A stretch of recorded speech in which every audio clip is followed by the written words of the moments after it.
আল্লাহর নবী বললেন, তুমি যখনই বিপদে পড়ে যাবা নামাজে দাঁড়ায় যাবা, ওয়াস্তাঈনু বিস-সাবরি ওয়াস-সালাত, নামাজে দাঁড়াবা, নামাজের কারণে তোমার রব তোমাকে সাহায্য করবে।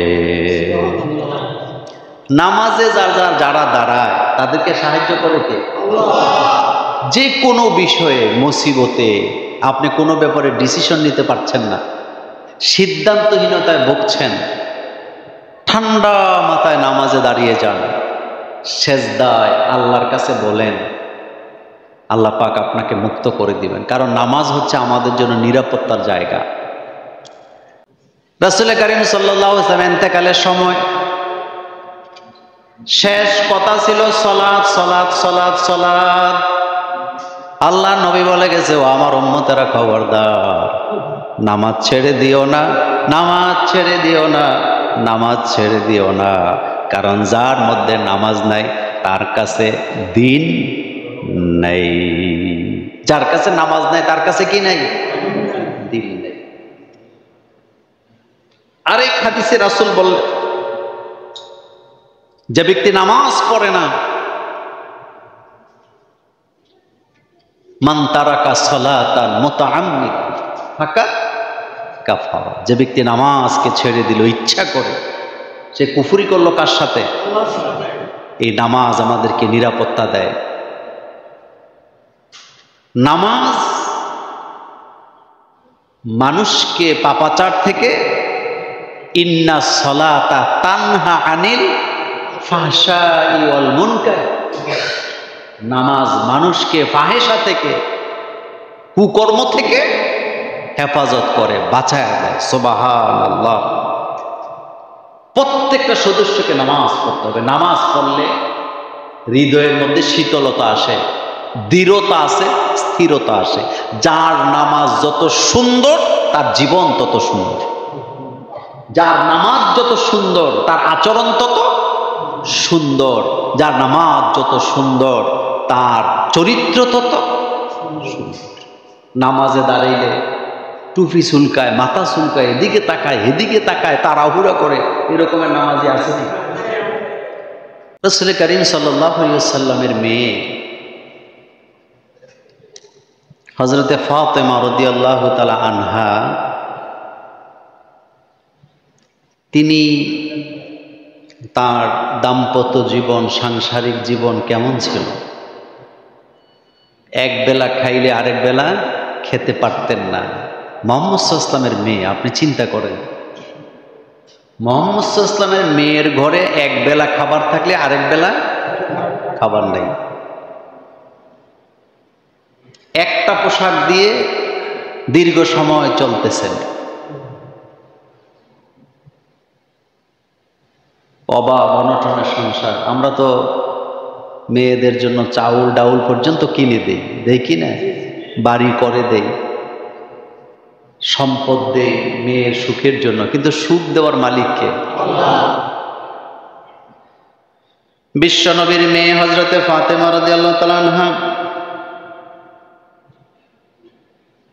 এত মর্যাদার মেয়ে, যাকে জান্নাতের নারীদের সর্দার বলা হয়, তার এক বেলা খাবার থাকলে আর এক বেলা খাবার থাকে না।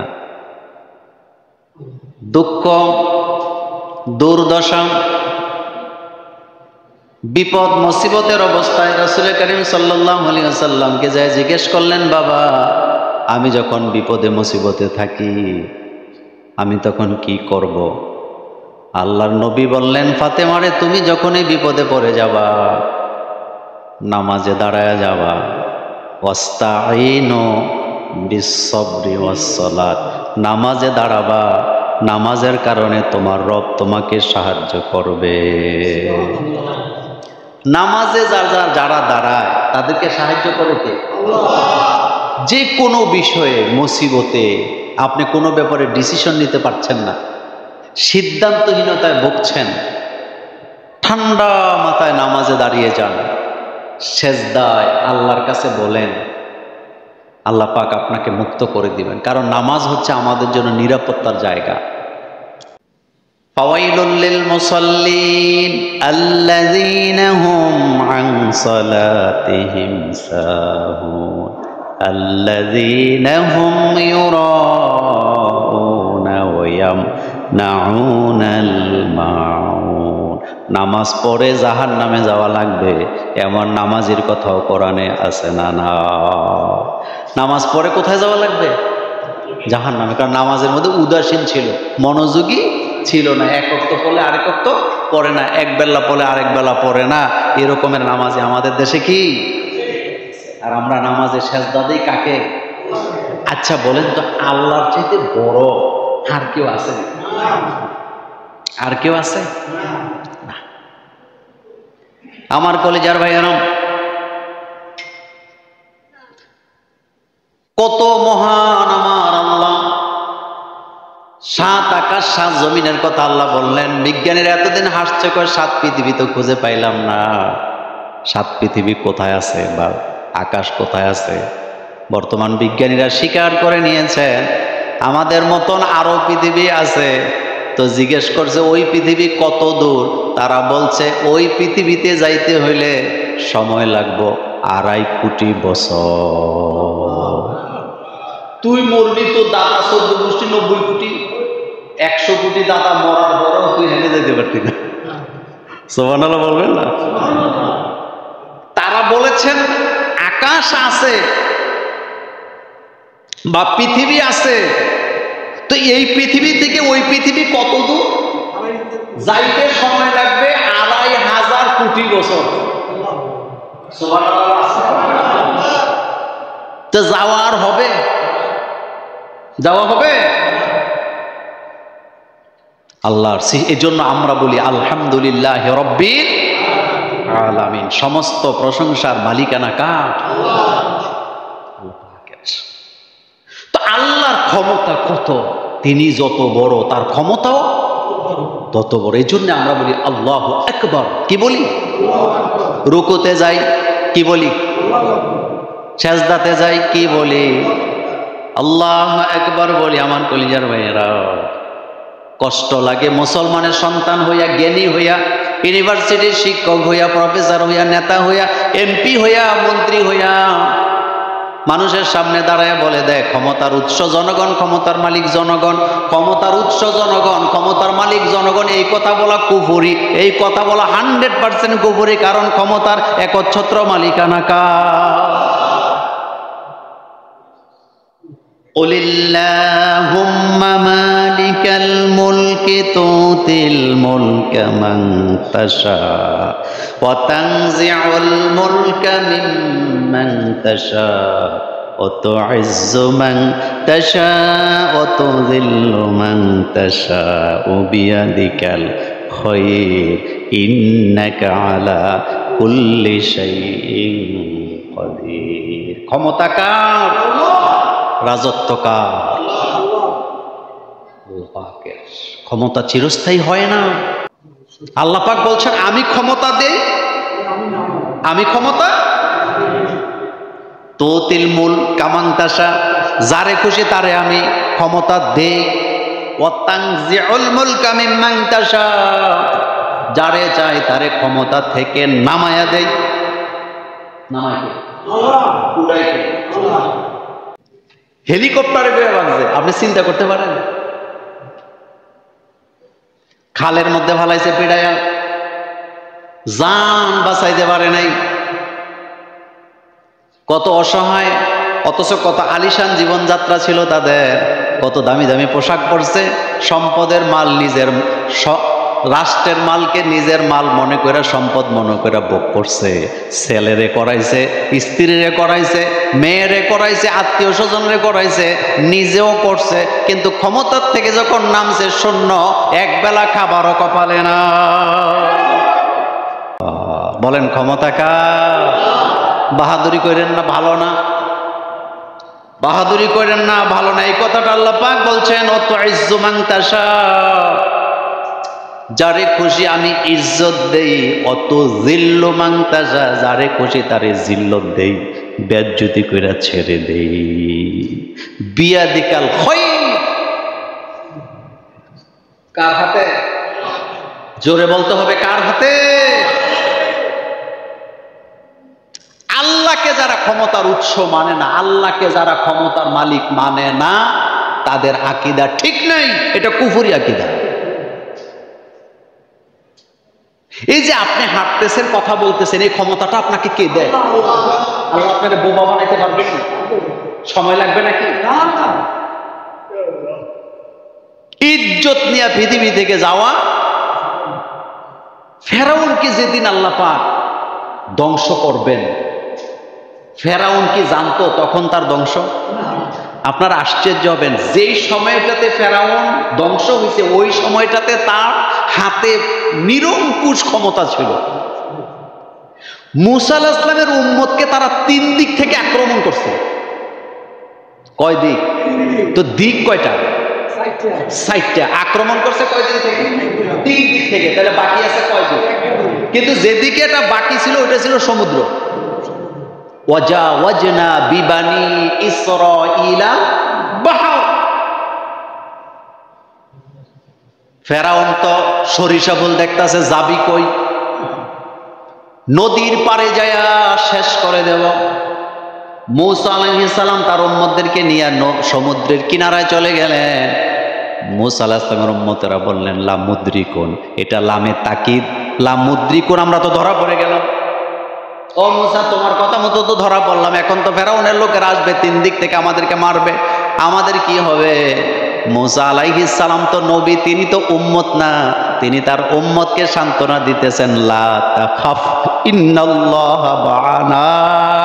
ও বন্ধুরা, ভয় পাওয়ার কোনো কারণ নাই, কারণ ক্ষমতার মালিক যিনি, সে আল্লাহই তো আমাদের সাথে আছে। ক্ষমতার মালিক যিনি, তিনি তো আমাদের সাথে। সুতরাং বাংলাদেশ নয়, পৃথিবীর যেখানে আল্লাহর বান্দারা বিপদে পড়ে, আল্লাহ যাদের সাথে আছে তাদেরই বিজয় হয়। মূসা আলাইহিস সালামের উম্মতেরা বুঝে আসে না যে সমুদ্র সামনে, 3 দিকে ফেরাউনের বাহিনী, আমাদের সাথে আল্লাহ আছে। এবার মূসা আলাইহিস সালাম আকাশের দিকে তাকালেন।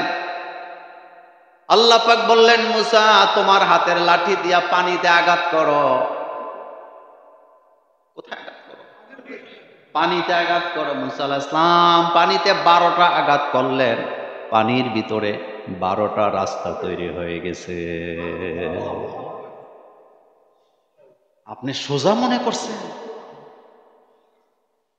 টকশুতে এসে কত দাম্ভিকতার সাথে কথা বলে আমাদের দেশের নেতারা, নির্লজ্জ। লজ্জা বলতে এদেশে বামেরা, রামেরা এবং চেতনা ব্যবসায়ীরা সব সময় নির্লজ্জ হয়। নির্লজ্জতা আর চেতনা বিক্রি করে তারা বেঁচে আছে, মূলত তাদের কোনো পুঁজি নেই, না আছে আদর্শ, না আছে চরিত্র। আর আমরা যারা আল্লাহকে সেজদা দেই, আমাদের মূল পুঁজি হলো লা ইলাহা মুহাম্মাদুর সাল্লাল্লাহু আলাইহি ওয়াসাল্লাম। এই কথাটা আল্লাহ পাক বলছেন, অত ইজ্জু মান তাশা, পড়েন, অত ইজ্জু মান তাশা অত যিল্লু মান তাশা বিয়াদিকাল খায়র ইন্নাকা আলা কুল্লি শাইইন কাদির। কখনো অহংকারী হবেন না। যারা আল্লাহকে ভয় করে তারা ক্ষমতা পাইলে কখনো অহংকারী হয় না। হযরতে ওমর ফারুক রাদিয়াল্লাহু তাআলা আনহু যখন ক্ষমতায় বসলেন, ওমরের উপরে কথা বলার কোনো লোক কিন্তু নাই, আছে নাকি? মিম্বরে দাঁড়ায়া হযরত ওমর রাদিয়াল্লাহু তাআলা আনহু বললেন, আজকের থেকে মোহরানা সর্বোচ্চ এত হবে বিয়েতে, এর উপরে মোহরানা ধরা যাবে না। সিদ্ধান্ত দিয়েছেন ওমর। সুবহানাল্লাহ। কে দিছে? কে দিছে বলেন তো? অর্ধেকটা পৃথিবীর প্রেসিডেন্ট মিম্বরে দাঁড়িয়ে বলতেছেন, আজকের থেকে মোহরানা হবে সর্বোচ্চ এত। আমাদের দেশের লোক হইলে তো সরকার যা কইছে তাই ঠিক, আর ওই জায়গায় ওমরের মতো লোকের উপরে কথা বলা যায় না। 80 বছরের একটা বৃদ্ধা মহিলা, কয় বছর? 80 বছরের বৃদ্ধা মহিলা দাঁড়ায় বললেন, ওমর, যেই জায়গায় রাসূলুল্লাহ সীমানা নির্ধারণ করে নাই, সেই জায়গায় তুমি সীমানা নির্ধারণ করলে আমরা মানব না। ওমর রে, আমার রাসূল তো সর্বোচ্চ মহারণা কত এটা বলে নাই, তুমি বলবা কেন এটা মানি না? হযরত ওমর সাথে সাথে বললেন, আমি আমার সিদ্ধান্ত উঠাইয়া নিলাম, সিদ্ধান্ত বদলাইয়া দিলাম। একজন ছেলে বিয়ে করার সময় যত টাকা তার তৌফিক আছে তত টাকা মহারণা দিতে পারবে।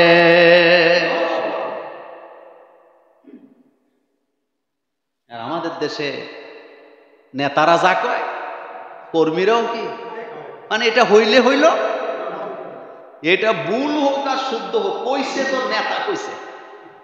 কে কইছে? নেতা কইছে, নেতা কইছে। আমার কলিজার ভাই, এই যে আল্লাহ পাক বললেন, কুলিল্লাহুম্মা মালিকাল মুলকি তুতিল মুলকা মান তাশা, তুতিল মুলকা মান তাশা, তুতিল মুলকা মান তাশা, তুতিল মুলকা মান তাশা, ওয়া তুইজ্জু মান তাশা ওয়া তুযিল্লু মান তাশা। এই যে আল্লাহ পাক বারবার বললেন, এই জায়গায় আমাদের জন্য শিক্ষা আছে 5টা। জোরে বলেন কয়টা? 1 নাম্বার শিক্ষা, সার্বভৌমত্বের মালিক কে? 2 নাম্বার শিক্ষা, রাজত্ব দান করে কে? হরণ করে কে? 3 নাম্বার শিক্ষা, সম্মান দেয় কে? অসম্মান করে কে? 4 নাম্বার শিক্ষা হলো কল্যাণের উৎস কি? আরো জোরে বলেন কি?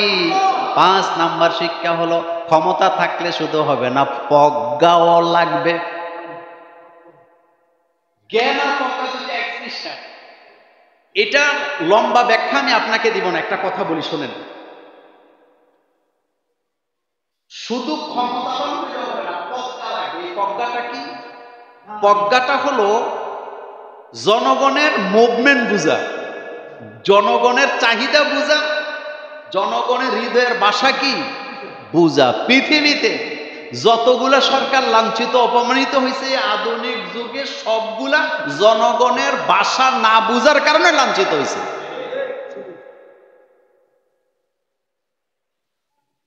পালস বুঝতে হবে জনগণের। বলেন কি বুঝতে হবে? পালস বুঝতে হবে। হযরত ওমর রাদিয়াল্লাহু তাআলা এই যে নারীর সিদ্ধান্ত থেকে নিজের সিদ্ধান্ত থেকে নারীর সিদ্ধান্তকে কি দিলেন, এটা উনি বুঝতে পারছেন যে এই জায়গায় হাত দিলে কি আছে। সুবহানাল্লাহ, এটা হলো প্রজ্ঞা। বলেন এটা কি? এটা প্রজ্ঞা। চেতনা বেচা খাওয়ার নাম প্রজ্ঞা না। আপনি টেরো হবেন, অহংকারী হইয়েন না, কোন দিক দিয়ে কি হবে আপনি টেরো হবেন না। বাংলাদেশের বর্তমান প্রজন্ম একটা জিনিস বুঝে যে আমরা জ্ঞানী নেতা চাই, আমরা ওই নেতা চাই যে ঝগড়া মিঠায়, ওই নেতা চাই না যে উস্কে দিয়া ঝগড়া লাগায় দেয়। ঢাকা ইউনিভার্সিটি 100 নির্বাচন দেখছেন তো আপনারা?